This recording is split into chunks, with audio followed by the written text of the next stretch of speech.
My name is Olivia and I'm 29 years old. When I was 13, my parents sat me down and explained they couldn't afford to take me on their year-long world tour showcasing my sister's musical talent. Instead, they arranged for me to enter the foster care system. It's just temporary, they said while packing 5 suitcases for my sister Sophia and handing me a single duffel bag. The temporary arrangement became permanent when they decided to stay in Europe for Sophia's career. They never came back for me. 15 years later, I'm the CEO of a cybersecurity company, valued at over $1 billion.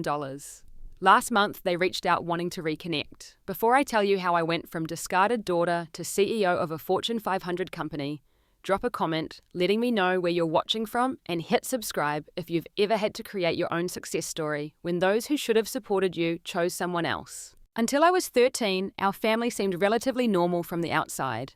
We lived in a spacious colonial house in an upscale Massachusetts suburb where my father worked as a tenured professor of music theory at a prestigious university and my mother ran her own architectural firm. My sister Sophia was born when I was 3, and from my earliest memories there was something special about her that drew people in, especially our parents.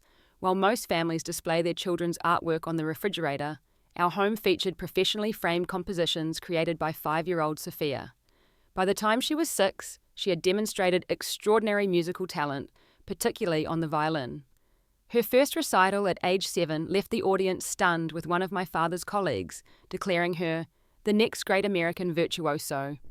I was a different kind of child. I excelled academically, particularly in math and science, earning straight A's and often testing years above my grade level. But in our household, academic achievement was expected rather than celebrated.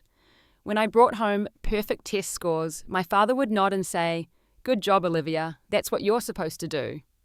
When Sophia mastered a difficult piece, our parents would take her out for an elaborate dinner celebration. The physical arrangement of our home told the story clearly. Sophia had the largest bedroom converted from a previous den to accommodate her grand piano and violin practice area. My parents invested in professional-grade sound insulation for her walls so she could practice at any hour. My bedroom, in contrast, was the smallest in the house, with just enough room for a twin bed and desk. "You only need space for studying," my mother explained when I asked about the discrepancy. As the years passed, the family's resources increasingly flowed towards Sophia's development. Private lessons with renowned instructors, exclusive summer music programs, custom-made instruments, no expense was spared. Meanwhile, when I asked to attend a science camp that cost $500, my parents explained that the budget is tight this year due to Sophia's new violin. I don't remember ever feeling actively disliked by my parents, just secondary. An afterthought in a family organised around my sister's exceptional talent. I adapted as children do, finding my worth in self-sufficiency. I learnt to help with dinner without being asked to solve my own problems, rather than seeking parental guidance to require minimal financial investment. I became the easy child, but this adaptive behaviour was mistaken for natural independence, rather than a response to conditional love. The dynamic shifted dramatically when Sophia was 10. She was invited to participate in an international young musicians showcase that would travel to 12 countries over the course of a year. It was an extraordinary opportunity that could launch her career to new heights, but it required a parent to accompany her. After several intense family discussions that excluded me, my parents decided that both of them would go. My father could arrange a sabbatical from the university, and my mother could manage her architectural clients remotely. I assumed naively that I would be included in these plans. I remember sitting at the dinner table asking what school I would attend in Europe, when my parents exchanged that look, the one that had preceded every major disappointment in my childhood. "Olivia," my father began using his professor voice, "we need to discuss arrangements for you during our absence." My mother continued, her tone practical and measured. "The showcase only covers expenses for Sophia and one parent, but we both feel it's important to be there.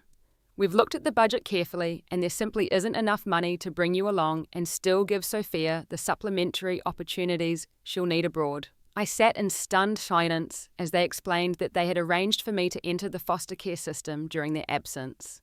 "It's just temporary," my father assured me. "Just for the year. Mrs. Johnson from my department has agreed to be your foster placement. She has 2 children around your age. You'll still be able to attend your same school," my mother added, as if this were a consolation prize for being left behind. "And we'll write often. There's email everywhere now. At 13, I didn't fully comprehend what was happening. "But why can't I stay with Aunt Jen?" I asked, referring to my mother's sister who lived an hour away. "Jen travels too much for work," my mother replied. "And your grandparents are too elderly to manage a teenager. We've explored all options, and this is the best solution." I remember looking at Sophia during this conversation. At 10 years old, she seemed confused and uncomfortable, but remained silent. Later, I overheard her asking our mother if I could come too, and my mother responding firmly, "We've discussed this, Sophia. We need to focus on your career right now. Olivia will be fine. She's always been the independent one." The weeks that followed passed in a blur of preparation, all centered around Sophia and the world tour. My parents secured passports, arranged for Sophia's education with a private tutor, and packed 5 suitcases with everything she might need for a year abroad. Meanwhile, I was told to select my most important belongings to fit in a single duffel bag, as the Johnsons didn't have much extra space. The day before their departure, my mother took me to the local Department of Children and Family Services to sign temporary guardianship papers. The social worker, Ms. Ramirez, seemed concerned by the arrangement. "Usually, temporary guardianship is arranged privately between family members," she explained. "Entering the foster system is typically reserved for cases where there's no suitable family available." "We've explored all options," my mother repeated firmly. "This is what works for our family situation right now." I remember Ms. Ramirez looking at me with sympathy as my mother completed the paperwork, officially making me a ward of the state for the temporary period of 1 year. The following morning, my parents dropped me off at the Johnsons' suburban home with my single bag. The goodbye was brief and awkward. My mother hugged me and said, "Be good, Olivia. Focus on your studies." My father patted my shoulder and added, "We'll be back before you know it." As they drove away, I caught a final glimpse of Sophia in the back seat, her face pressed against the window, waving goodbye with tears streaming down her cheeks. It would be the last time I saw any of them for 15 years. The Johnsons were neither cruel nor kind. They were simply doing a favor for a colleague. Mrs. Johnson, a history professor herself, treated me with the same distant professionalism she showed her students. Mr. Johnson, an accountant, barely acknowledged my presence beyond necessary interactions. Their children. Amanda and Michael regarded me with the mild curiosity one might show a foreign exchange student. I was assigned a small room in their finished basement, provided with adequate food and basic necessities, and otherwise left to manage myself. They never asked about my day, never attended school functions, and generally operated as though I were a house guest who had overstayed her welcome but couldn't be asked to leave. I clung to the belief that this arrangement was temporary, counting down days on a calendar hidden in my mathematics textbook. At night, I would compose letters to my parents in my head, never writing them down, but rehearsing all I would tell them upon their return. The promised letters from abroad started regularly, one each week for the first month, then gradually decreasing to monthly, then occasionally. They were always addressed to Dear Olivia, filled with descriptions of Sophia's performances and the beautiful cities they were visiting, and signed, Love Mum and Dad. They never asked questions about my life or acknowledged the extension of their year-long trip as it stretched beyond the original timeline. As the months passed, I adapted to life with the Johnsons, focusing intensely on school as the one area where I had some control. When the 1-year mark approached, I eagerly awaited news of my parents' return. Instead, I received a letter explaining that Sophia had been offered a special placement at a prestigious music academy in Vienna, and they had decided to stay in Europe for the foreseeable future. It was in that moment, holding the cheerfully written letter detailing Sophia's opportunity while casually informing me of my permanent abandonment, that I made a decision that would shape the rest of my life. I would never again depend on anyone who could discard me so easily. The foster system is designed to be temporary, but for many children, it becomes a series of temporary situations that create a permanently unstable life. After 18 months with the Johnsons, Professor Johnson accepted a position at another university across the country. Rather than taking me with them, they simply informed social services that they could no longer serve as my foster placement. This began a cycle of transience that would define my teenage years. My second placement was with the Wilson family, who housed 6 foster children in a small 3-bedroom home, clearly motivated by the monthly stipend, rather than any desire to nurture children. Mrs. Wilson was openly resentful of the work involved in housing teenagers, while Mr. Wilson was rarely present, working night shifts at a factory and sleeping during the day. The Wilson home operated on strict rules designed to minimize interaction. We were expected to remain in our assigned areas when not at school, help with specifically assigned chores, and make ourselves scarce during the evening hours when Mrs. Wilson watched her television programs. Food was available at designated times only, and any infraction resulted in privileges being revoked, though there were few privileges to begin with. In this environment, I learnt to become invisible, to move quietly to anticipate others' needs before they became demands to solve problems without drawing attention.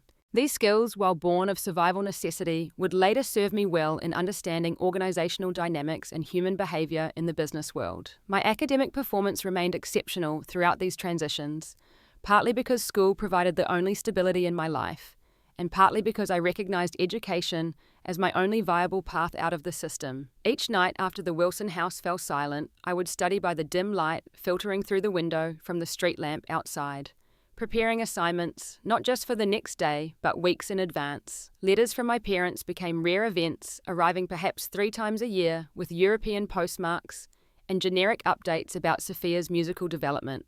They never included a return address or phone number, effectively preventing any real communication from my end.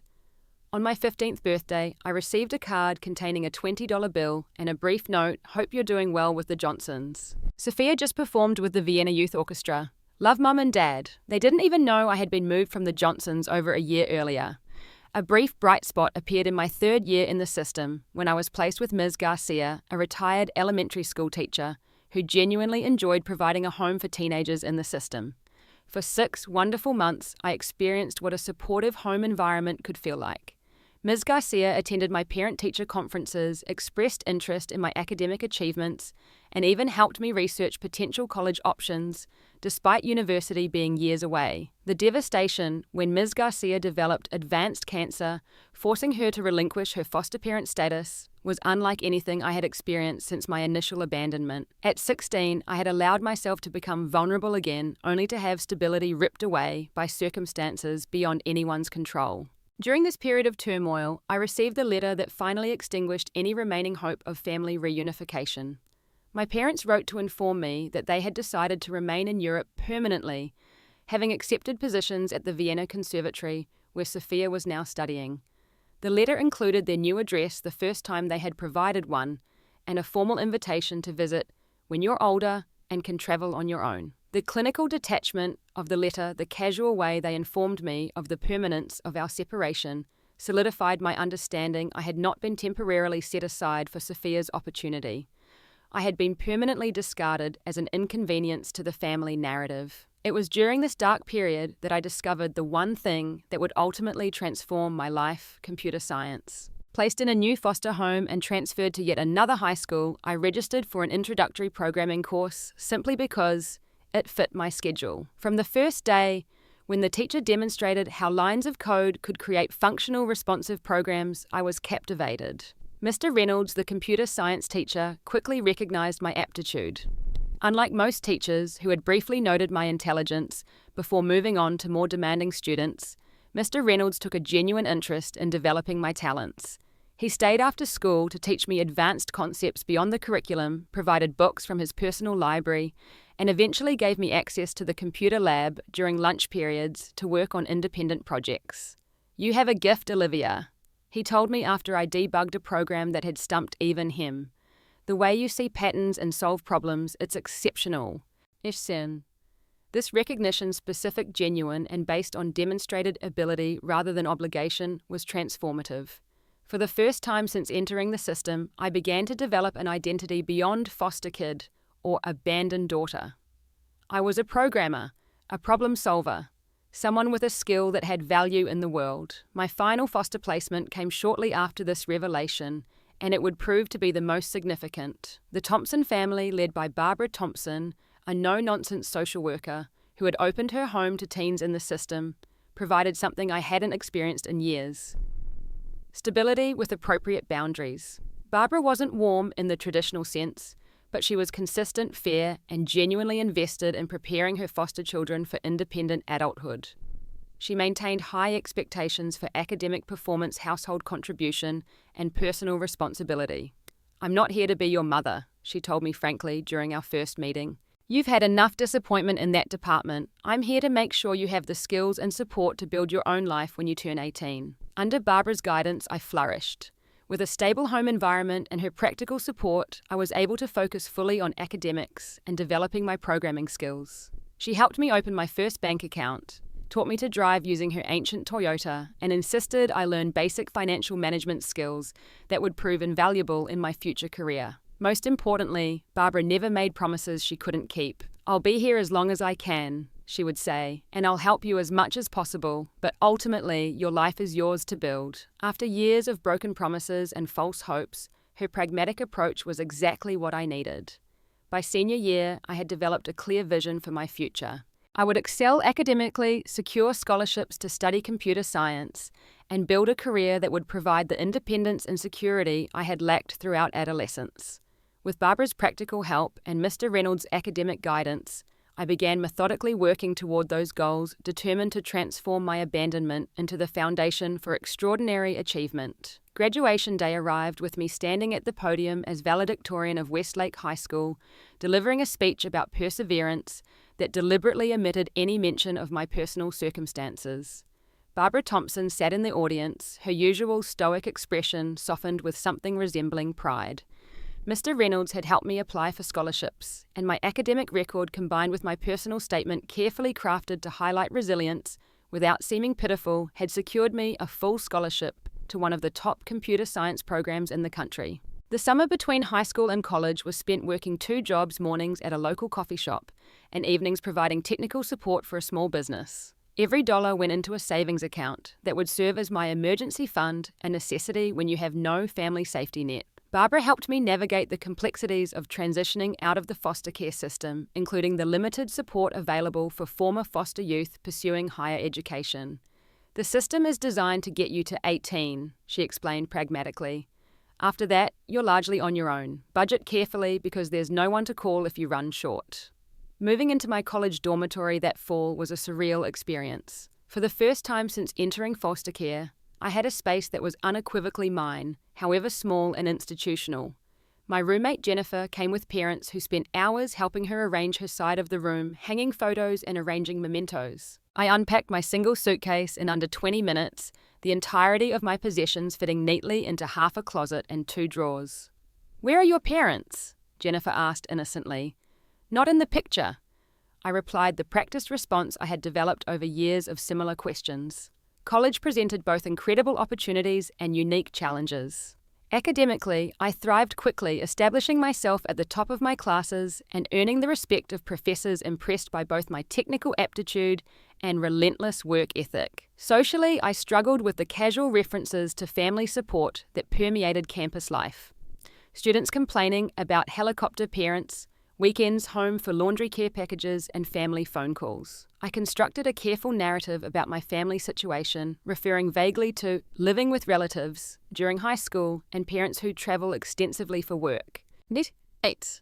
These half-truths allowed me to avoid both pity and uncomfortable questions while navigating the social landscape of university life. My college strategy was methodical and focused on maximizing future opportunities. I selected courses based on market demand for specific skills, participated in research projects that would strengthen my resume, and sought teaching assistant positions that both provided income and deepened my technical knowledge. While classmates took semesters abroad or enjoyed spring break trips, I worked through holidays and summers, accumulating experience and connections. The pivotal moment came during my junior year when Professor Harrington selected me for a competitive research assistantship developing security algorithms for a project funded by a prominent tech company. Working alongside doctoral students, I developed an innovative approach to encryption that caught the attention of industry professionals visiting campus to recruit graduating seniors. "You should apply for our summer internship program," suggested Daniel Morgan, head of security at Vertex Technologies, after reviewing my work. "We're looking for exactly this kind of creative problem solving." The summer internship at Vertex became the bridge between academic achievement and professional opportunity. Working alongside seasoned developers, I impressed supervisors with both my technical skills and my ability to translate complex security concepts for non-technical team members. By the end of the summer, 3 months before completing my senior year, I had a job offer with a starting salary that exceeded anything I had imagined possible. During this period of professional development, I occasionally searched for information about my family online. Sophia had developed a moderately successful career as a violinist, performing with second-tier European orchestras, but never achieving the international stardom my parents had sacrificed so much to pursue. My parents appeared in occasional academic publications. Their positions at the Vienna Conservatory apparently stable, but not particularly distinguished. There were no attempts to contact me from their end. No emails to my university address, no messages through social media, not even a card acknowledging my college graduation. The complete severance of communication reinforced my understanding that I had been not temporarily set aside, but permanently discarded when I no longer fit the family narrative. Rather than allowing this reality to defeat me, I channeled it into determination. If family wouldn't be my foundation, I would build my own. After 2 years at Vertex Technologies, having ascended rapidly through initial positions, I identified a significant gap in the cybersecurity market, one that my unique perspective and technical expertise positioned me to address. At 24, with savings accumulated through careful living below my means, I made the decision that would ultimately transform me from abandoned foster child to industry leader. I resigned from Vertex to launch my own security software company. The painful lessons of self-reliance learned in the foster system were about to become my greatest professional asset.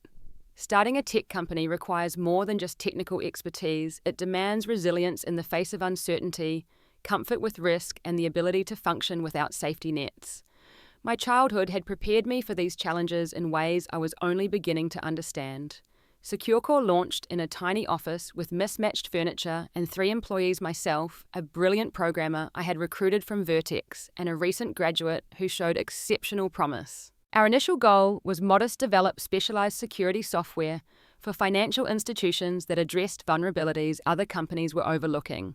The early months were grueling.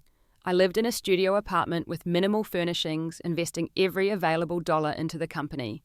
18-hour workdays became standard, fueled by instant ramen and determination. When our first product encountered critical bugs weeks before a crucial client demonstration, I spent 72 hours straight, coding, debugging, and refining rather than admitting defeat. Most people would have given up by now, remarked Jason, my lead developer, as we finally solved the issue at 3 a.m. What drives you to push through when things get this hard? The question caught me off guard.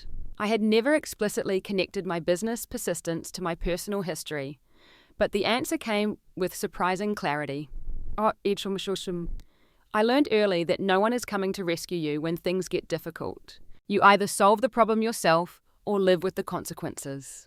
This philosophy, born of necessity rather than business strategy, became the unofficial ethos of SecureCore. We approached challenges with the assumption that solutions must come from within, never waiting for external salvation or making excuses when obstacles arose.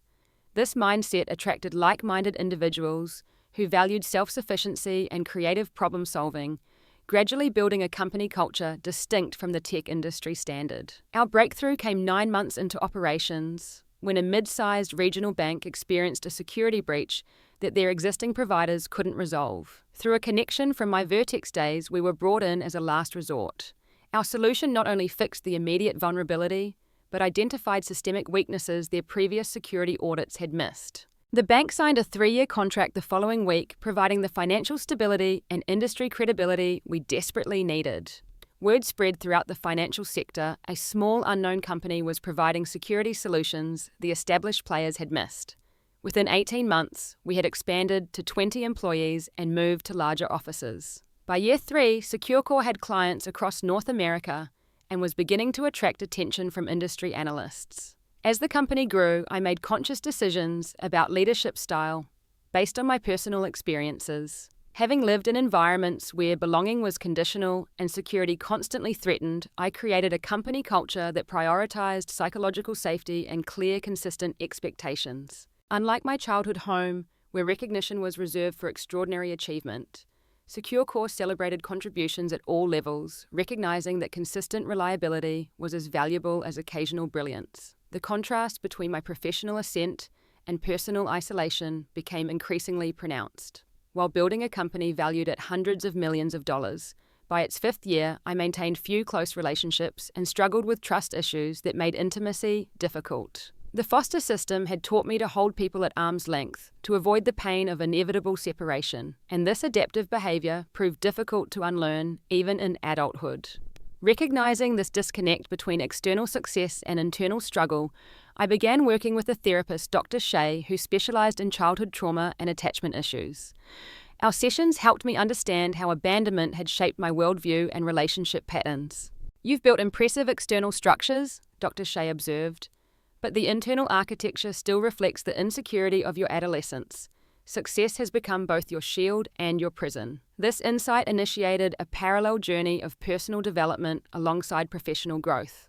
As Secure Core expanded internationally and our valuation exceeded $500 million, I worked equally hard on building capacity for trust and vulnerability in my personal life. I developed meaningful friendships with a small circle of individuals who demonstrated consistent reliability, gradually creating the chosen family I had never believed possible. At 27, I was featured in Forbes 30 Under 30, bringing a level of public recognition that both validated my professional journey and created unexpected complications. The extensive profile included background research that mentioned my unusual path from the foster system to tech entrepreneurship, though it lacked specific details about my parents' decision to leave me behind. 3 days after the article was published, I received a LinkedIn message that stopped my heart momentarily. "Olivia, it's Sophia, your sister. I've been following your career for a while now. Our parents would like to reconnect now that they've returned to the States. Would you be willing to meet? My number is below if you prefer to talk directly." The message sparked a tsunami of emotions I thought I had processed years ago. Rage at the casual reconnection attempt after 15 years of silence. Curiosity about what had brought them back to America. Vindication that they had noticed my success. Fear of reopening wounds that had finally begun to heal. And underneath it all, that small, persistent voice of the 13-year-old who still wondered why she hadn't been worth keeping. After an emergency session with Dr. Shea and careful consideration of my options, I made the decision to meet Sophia alone before considering any contact with my parents. The sister who had been chosen deserved at least the opportunity to explain her perspective before I made final decisions about family reconnection. I selected a quiet coffee shop in a neutral neighborhood for my meeting with Sophia, arriving 15 minutes early to select a corner table with a clear view of the entrance. Executive habits die hard. I always preferred to see people coming rather than being surprised. When she walked through the door, I experienced a moment of disconnect. This poised woman in her mid-20s bore little resemblance to the 10-year-old girl I remembered waving from the car window. Her hair was shorter, her style more conventional than the artistic child she had been, but the eyes were unmistakably familiar, the same deep brown that had gazed at me tearfully during our last goodbye. "Olivia?" she said, approaching tentatively. "Thank you for agreeing to meet." I stood unsure of the appropriate greeting after 15 years of separation. We settled on an awkward half-hug before sitting across from each other, coffee cups, creating a small barrier between us. "You look successful," Sophia offered, clearly struggling for an opening. "I've been following your company's growth. It's impressive." "Thank you," I replied neutrally. "And you, are you still performing?" A flicker of something, resignation, disappointment, crossed her face. "Not professionally, not anymore. I teach violin at a conservatory in Boston now. Turns out I was good, but not quite the prodigy everyone thought." The conversation proceeded cautiously, each of us carefully navigating the 15-year gap in shared experience. Sophia explained that our parents had returned to the United States 6 months earlier, when their positions at the Vienna Conservatory hadn't been renewed, a diplomatic way of saying they had been let go as part of budget cuts. "They've settled in Connecticut," she continued. "Dad found a position at a small liberal arts college, and Mom is trying to rebuild her architectural practice. It's been an adjustment after so long in Europe." I listened without comment, noting how she avoided the central issue that hung between us. Finally, when the small talk exhausted itself, I addressed it directly. "Why did they never contact me, Sophia, 15 years, and not a single meaningful attempt to reconnect?" She looked down at her coffee fingers, nervously tracing the rim of the cup. "It's complicated. At first, they truly believed it would be temporary, a year, maybe 2 at most. Then as time passed and my career didn't quite take off as expected, I think it became harder to acknowledge what they had done. How do you explain abandoning one child for another's potential that never fully materialized?" They didn't attempt to explain it, I pointed out. They simply stopped trying to communicate at all. Sophia nodded, unexpectedly forthright. They convinced themselves you were better off, that you were the strong one who would thrive regardless, that since you were doing well academically, you didn't need them the way I supposedly did. She looked up, meeting my gaze directly. It was wrong, Olivia. I knew it even as a child, but I didn't have the power to change their decisions. Her acknowledgement, free from excuses or justifications, surprised me. How much did you understand at 10? More than they realized. I knew you were being left behind while I was being taken along. I knew it wasn't fair. Her voice cracked slightly. I spent years in therapy dealing with the guilt of being the chosen one, the justified reason for breaking up our family. Do you know what it's like to carry that weight? To know your opportunities came at your sister's expense. The question wasn't accusatory, but genuinely pained. I hadn't considered that being chosen might carry its own burden. What's their real reason for wanting contact now? I asked, redirecting to the practical issue at hand. Sophia hesitated, then answered with unexpected honesty. They've been following your career for years, the company valuation, the profiles and business publications. When they lost their positions in Vienna, Dad started talking more frequently about reconnecting with you. I think there's genuine regret mixed with practical considerations. Financial considerations, you mean? I clarified, reading between the lines. She didn't deny it.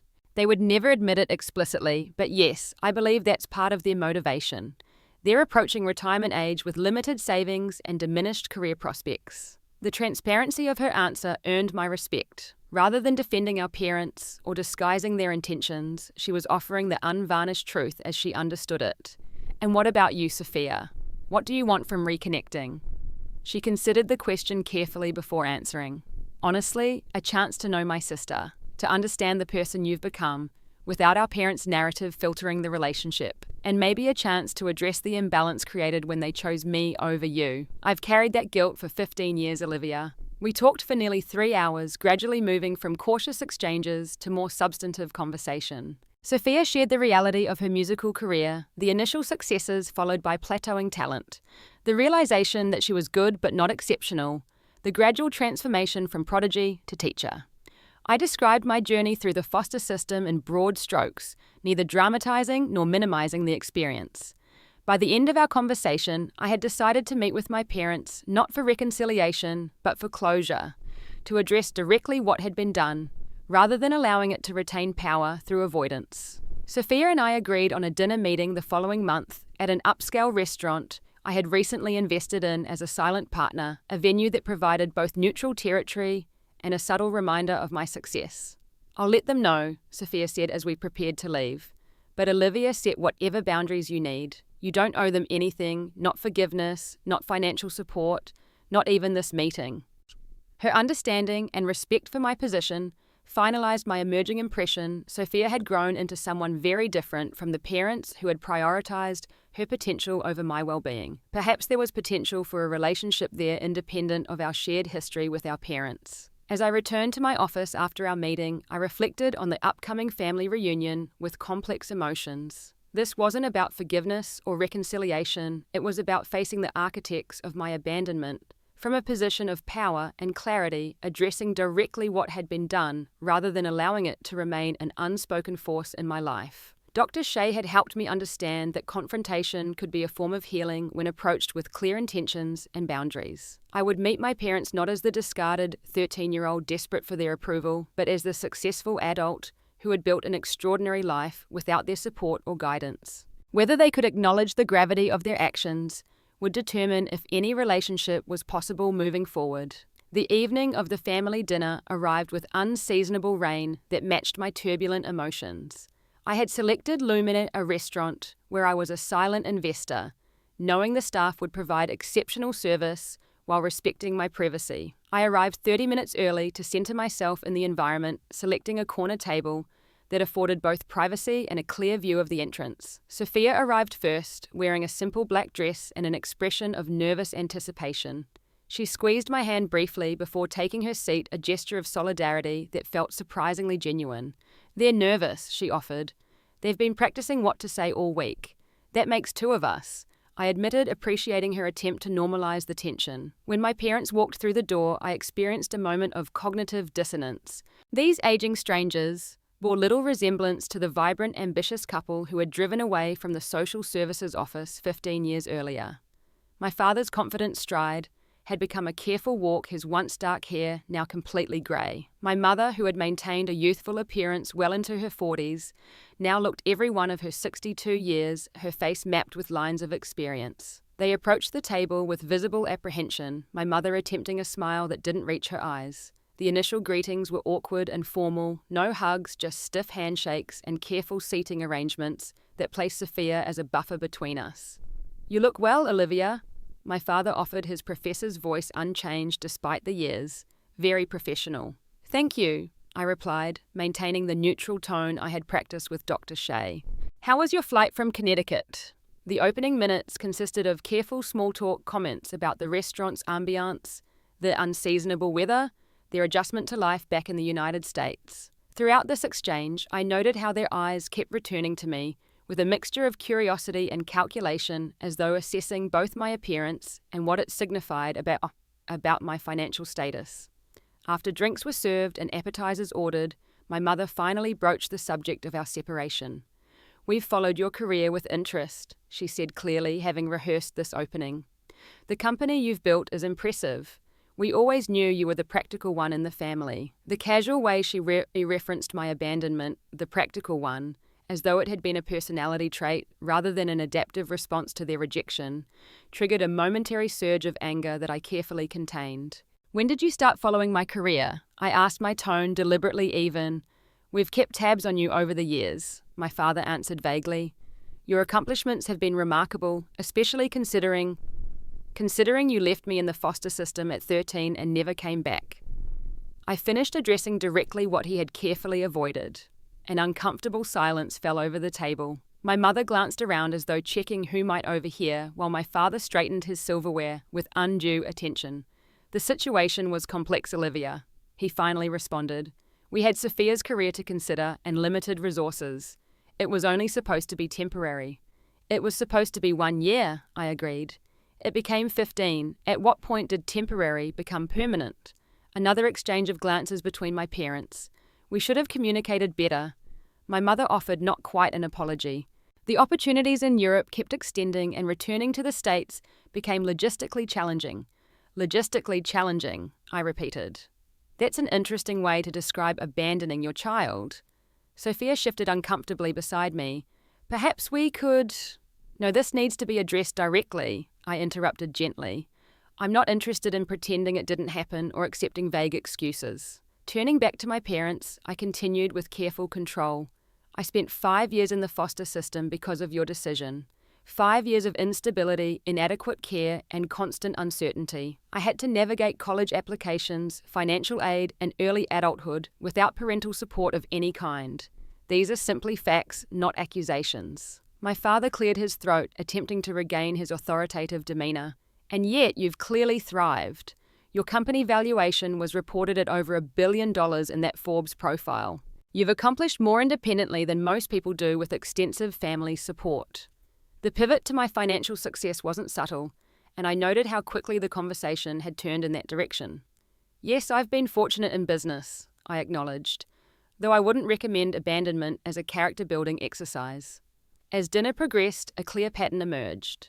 My parents alternated between minimizing their decision — it was a different time, we had limited options — and emphasizing my success as justification. "Look how well you've done on your own. Everything worked out for the best." Throughout this narrative construction, they carefully inserted references to their current circumstances, the challenges of rebuilding careers in their 60s, the inadequate retirement planning during their years abroad, the expenses of returning to the inflated American housing market. It became increasingly evident that Sophia's assessment had been correct. Their interest in reconnection was at least partially motivated by financial considerations.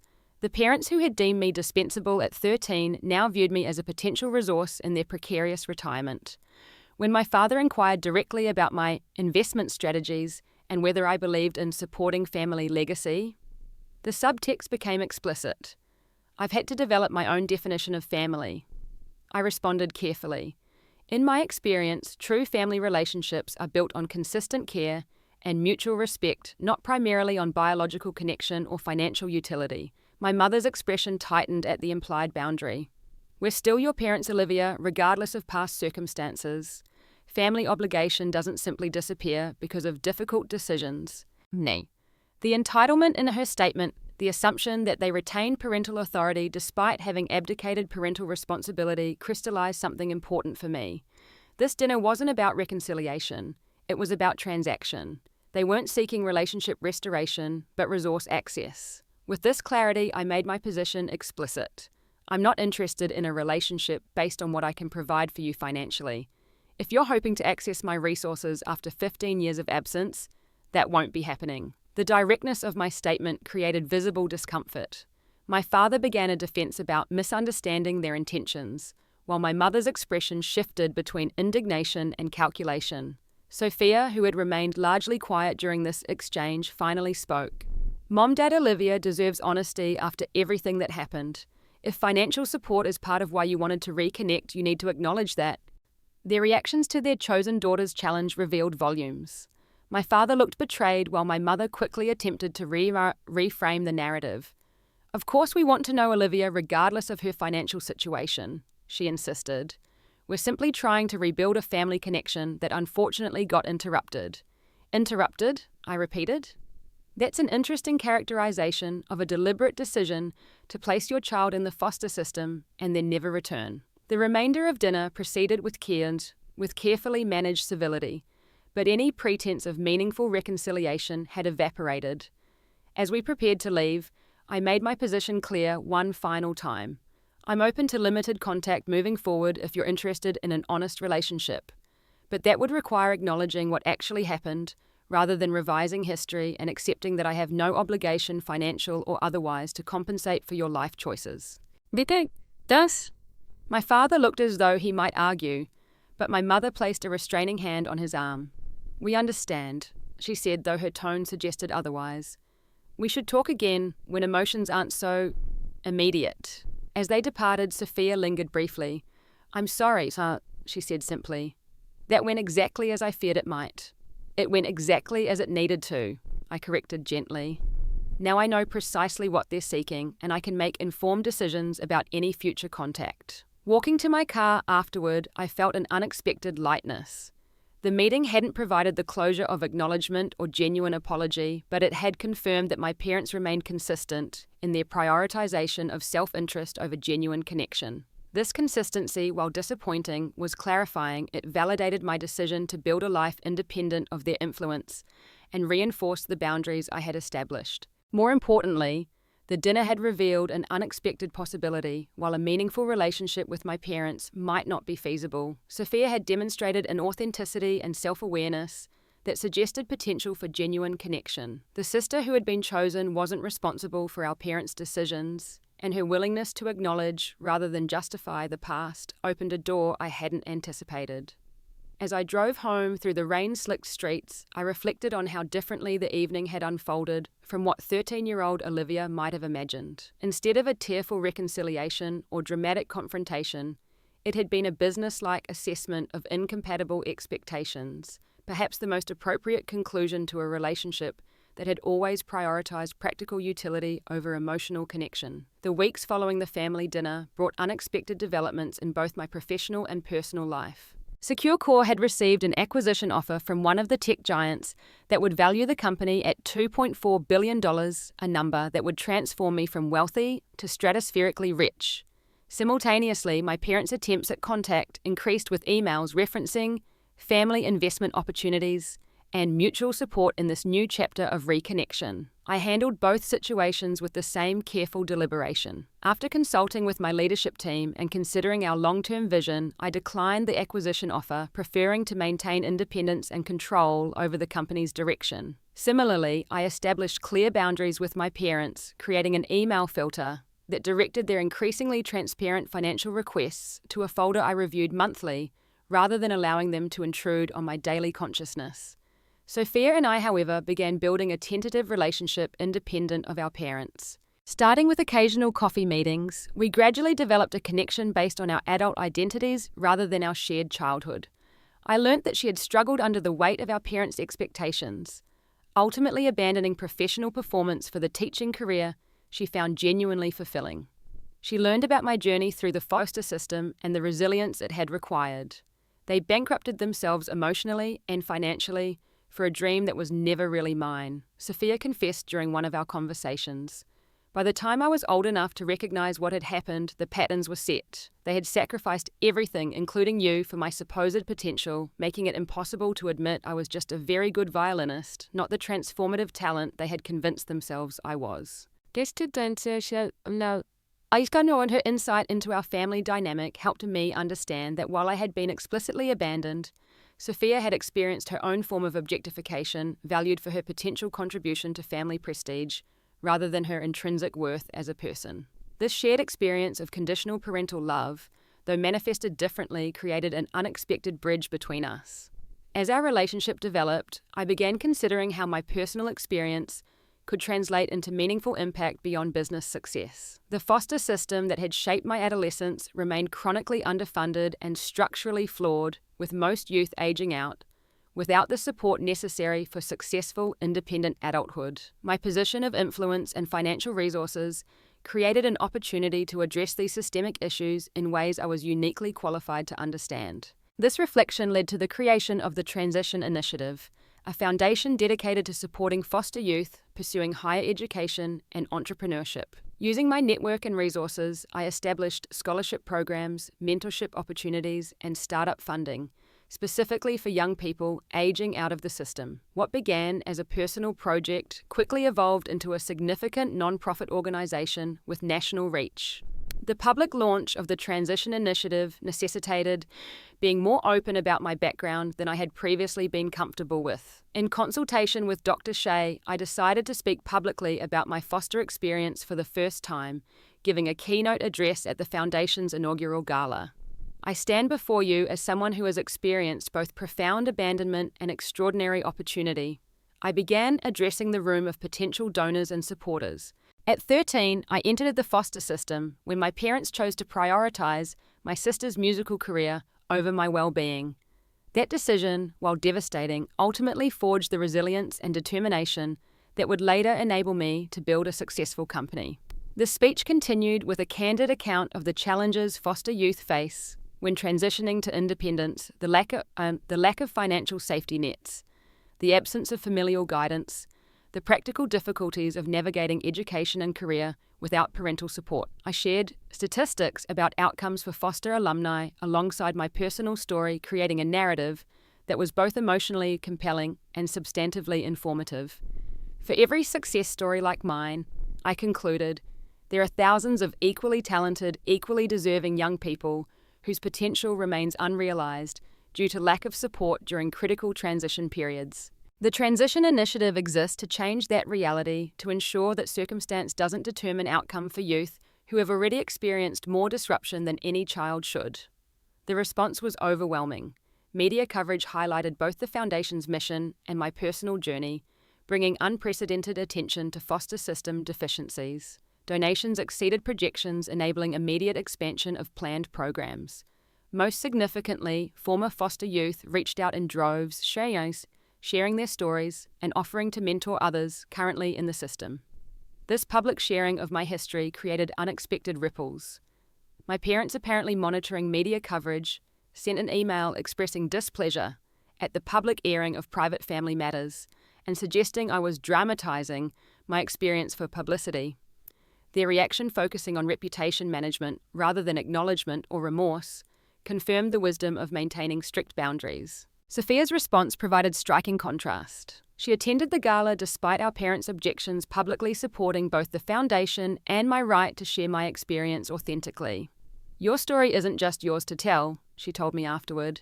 "It's a truth that needs speaking for all the kids currently in the system who can't advocate for themselves." As the Foundation grew, so did my comfort with integrating my personal history into my professional identity. The narrative of abandonment transformed from a private wound to a source of authentic leadership, my experiences navigating systemic challenges without familial support directly informed how I approached both business strategy and philanthropic initiatives. This integration of personal experience and professional purpose created a wholeness I hadn't previously experienced. The compartmentalization that had helped me survive foster care and early adulthood, keeping vulnerability carefully separate from achievement, gradually gave way to a more integrated identity where past experiences informed rather than threatened present success. The most unexpected development came 6 months after the foundation launch, when I received an email from Mrs. Johnson, my first foster placement immediately after my parents' departure. Her message was brief but impactful. I recently saw an article about your foundation and recognized your name. I've thought about you often over the years and wanted to reach out. While I cannot change how inadequately I supported you during that difficult time, I want you to know that your story has impacted me profoundly. If you're open to conversation, I would appreciate the opportunity to apologize in person for failing to provide the emotional support you needed when placed in my care. Guys, anneem tijd die She has found. This unexpected acknowledgement from the first adult who had participated in my abandonment represented something my parents had never offered: genuine recognition of impact and accountability without justification or excuses. After careful consideration and consultation with Dr. Shea, I agreed to meet with Mrs. Johnson, approaching the conversation as an opportunity for mutual healing rather than recrimination. Our meeting at a quiet tea shop near her retirement community revealed a woman transformed by reflection. Now in her 70s, Margaret Johnson spoke with a humility and directness I hadn't experienced during my time in her home. I was utterly unprepared to care for a traumatized 13-year-old, she admitted without defensiveness. James and I agreed to the arrangement primarily as a professional courtesy to your father, without considering the emotional implications for you. We provided housing, but not home supervision, but not support. I've carried that failure with me for 15 years. Her acknowledgement, specific, unqualified, and centered on my experience rather than her intentions, offered a healing I hadn't realized I still needed. This wasn't the dramatic reconciliation 13-year-old Olivia had fantasized about, but something more valuable, honest recognition of impact without expectation of absolution. As my personal healing progressed alongside professional success, an unexpected opportunity arose when my childhood home came on the market. The colonial house where I had spent my first 13 years, where my room had been the smallest to accommodate Sophia's musical equipment, was listed for sale following the death of its most recent owner. After walking through the empty rooms that now seemed smaller than memory suggested, I made the decision to purchase the property not for nostalgia or rehabilitation of painful memories, but for transformation. The house where I had been deemed dispensable would become the headquarters for the Transition Initiative, converting spaces of exclusion into resources for inclusion. The symbolism wasn't lost on local media, which covered the renovation extensively. Former foster child transforms childhood home into support centre for system youth, read one headline accompanied by before and after photos of the property. My former bedroom, once the smallest and least significant space in the house, became the central conference room where program decisions were made and foster youth were welcomed as valued participants rather than afterthoughts. This reclamation represented the integration of past and present that Dr. Shea had encouraged throughout our work together, not erasing difficult history, but incorporating it into a narrative of agency and impact. The house that had witnessed my dismissal now stood as physical testimony to resilience and transformation, its very architecture reminding visitors that spaces of exclusion could become centers of belonging. As the foundation grew and my relationship with Sophia deepened, I found myself increasingly capable of genuine connection without the protective detachment that had characterized my early adulthood. This growth extended to romantic relationships, allowing me to develop a meaningful partnership with Jamie, a nonprofit consultant I met through the foundation's work. For the first time, I found myself capable of vulnerability without expecting abandonment of commitment, without calculating exit strategies. The defensive independence that had protected me through adolescence gradually gave way to interdependence based on choice rather than necessity, the freedom to connect rather than the obligation to stand alone. This personal evolution coincided with professional maturation as SecureCore expanded internationally and my leadership style evolved from the hyper-vigilant control of early entrepreneurship to more collaborative approaches. The company that had been built from necessity became an expression of possibility, its culture reflecting the belonging I had sought throughout my foster journey. When I discovered I was pregnant at 29, the circle of transformation felt complete. The child who had been deemed expendable would become a parent committed to unconditional presence and support. The patterns of conditional love and pragmatic abandonment that had defined my childhood would end with my generation replaced by the security and belonging I had created through deliberate choice, rather than biological obligation. 5 years after reconnecting with Sophia and meeting my parents for that illuminating dinner, I stood at the podium during the Transition Initiative's annual gala, surveying the room filled with supporters, program graduates, and current participants. My expanding belly, now 7 months pregnant with my second child, created a striking visual reminder of life's continuity even as I spoke about transformation and new beginnings. When we launched this foundation 5 years ago, I began.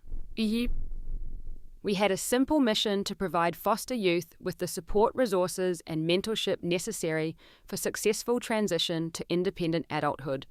Today, I'm proud to announce that we've supported over 500 young people through higher education, helped launch 32 businesses founded by former foster youth, and established transition homes in 12 states. The applause that followed reflected not just philanthropic satisfaction, but genuine investment in the lives being transformed. Many of our earliest program participants had returned as mentors or donors, creating a cycle of support that extended beyond individual success to systemic change. My personal life had undergone equally significant transformation. After 2 years of dating Jamie, and I had married in a small ceremony attended by chosen family friends, who had demonstrated consistent support, colleagues who had become confidants, and Sophia, whose presence represented the possibility of healing even after profound rupture. Our first child, now 2 years old, had never known the insecurity of conditional belonging or the fear of abandonment. Watching him explore the world with confident curiosity, secure in the knowledge that support would be consistent and care unconditional, provided daily affirmation that family patterns could be disrupted and new legacies established. The relationship with my parents had stabilized into carefully managed distance. After their increasingly explicit financial requests were met with firm boundaries, they had eventually reduced contact to perfunctory holiday communications and occasional social media interactions. This limited connection, while falling far short of meaningful reconciliation, provided appropriate closure to a relationship that had always been characterized by pragmatic assessment rather than emotional investment.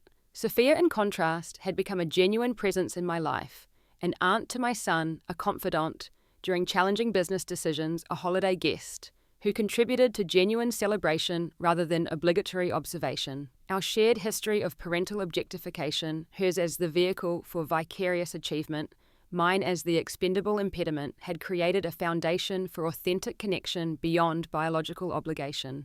The Transition Initiative had grown beyond my initial vision, now occupying the entirety of my childhood home, with expanded facilities on adjacent property. The organization employed 25 full-time staff, many of whom had personal experience with the foster system, and had developed nationally recognized programs addressing the specific challenges of education, housing, and entrepreneurship for system alumni.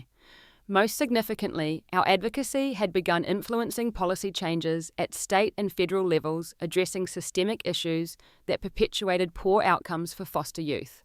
The personal story that had initially seemed like a vulnerability had become a powerful tool for creating institutional change, lending authenticity and urgency to legislative testimony and policy recommendations. As I concluded my remarks at the gala, I shared the announcement we had been preparing for months. Tonight, I'm honored to introduce our newest initiative, the Full Circle Scholarship, providing full university funding for foster youth pursuing careers in social work, education, psychology, and other fields directly supporting vulnerable children. This program isn't just about individual opportunity. It's about transforming the system itself by empowering those who have experienced it firsthand to become its next generation of leaders. The standing ovation that followed reflected understanding of this vision, not just supporting individual foster youth in existing structures, but fundamentally changing those structures through the leadership of those who intimately understood their flaws. Later that evening, as the event concluded, I found a moment of quiet reflection in what had once been my childhood bedroom and was now the Foundation's main conference room. The space that had witnessed a 13-year-old girl packing a single duffel bag for foster placement now hosted meetings, where former foster youth developed programs supporting others, navigating the same challenging terrain. Sophia joined me there intuitively, understanding my need for a moment of contemplation amid the celebration. Full circle, she observed, echoing the scholarship name, while gesturing around the transformed space. Not quite a circle, I corrected gently. More like a spiral, returning to similar spaces, but at different levels, creating new patterns rather than repeating old ones. This perspective, seeing transformation rather than mere repetition, reflected the integration of past experience and present purpose that had gradually replaced the compartmentalization of my early adulthood. The abandoned child had not disappeared or been overcome. She had been incorporated into the successful adult, her experiences informing leadership rather than limiting potential. As we prepared to rejoin the gathering, Sophia hesitated at the doorway. "Do you ever wonder what would have happened if they had taken you with us?" she asked, referring to the pivotal decision that had shaped both our lives so dramatically. The question had occurred to me many times over the years, particularly as I built my own family with intentional inclusivity rather than conditional selection. "I think about the parallel universe where that happened," I acknowledged. "But I'm not sure either of us would have developed into who we are without that rupture. You might still be trying to fulfill their projections instead of teaching students you genuinely care about. I might never have discovered my capacity for building organizations and systems." Sophia nodded thoughtfully. "So much of who we become is shaped by what we have to overcome. And who we choose to become afterward," I added, placing a protective hand over my growing belly. "That's the part we control, not what happens to us, but how we incorporate it into what comes next." This understanding that transformation rather than erasure was the goal of healing had become central to both my personal philosophy and the Foundation's approach. We didn't aim to help foster youth overcome their experiences as though those experiences were only limitations. We supported them in incorporating those experiences into unique perspectives that could transform systems from within. Returning to the gala's main reception, I was approached by a young woman who had participated in our first entrepreneurship program and now ran a successful tech training company employing other former foster youth. "I just wanted to thank you," she said, her confidence a dramatic evolution from the hesitant 19-year-old I had first met. "Not just for the practical support, but for showing us that our experiences can be sources of strength, rather than just trauma to overcome. Watching you transform your story into purpose gave me permission to do the same." Her words crystallized what had gradually become clear.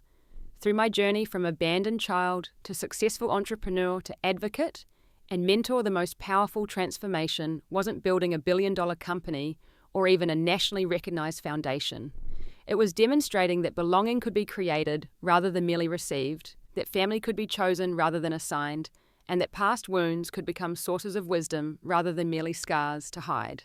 As Jamie joined us, wrapping an arm around my shoulders with the easy affection of secure attachment, I surveyed the room filled with people connected not by biological obligation, but by chosen commitment to creating belonging for those who had experienced its absence. This was the family I had built, not despite abandonment, but through the wisdom it had reluctantly taught. The 13-year-old girl watching her parents drive away had believed she was unwanted. The 29-year-old woman hosting this gathering of purpose and connection understood a more complex truth. She had always been worthy of belonging, regardless of others' inability to recognize that worth. The journey between these two understandings had been neither straightforward nor easy, but it had created something more valuable than the security that had been taken the capacity to build security for others. Have you ever had to create your own definition of family beyond biological connection? I'd love to hear your stories of building chosen family and finding belonging after difficult beginnings. What strategies helped you transform painful experiences into sources of strength rather than just trauma to overcome? Share your journey in the comments below, and if this story resonated with you, please hit the like button and subscribe for more conversations about resilience and transformation. Don't forget to share with someone who might need to hear that their worth isn't determined by others' recognition and that belonging can be created rather than merely received. Thank you for witnessing my story, and remember that sometimes the most powerful families are the ones we choose to build rather than those we're born into.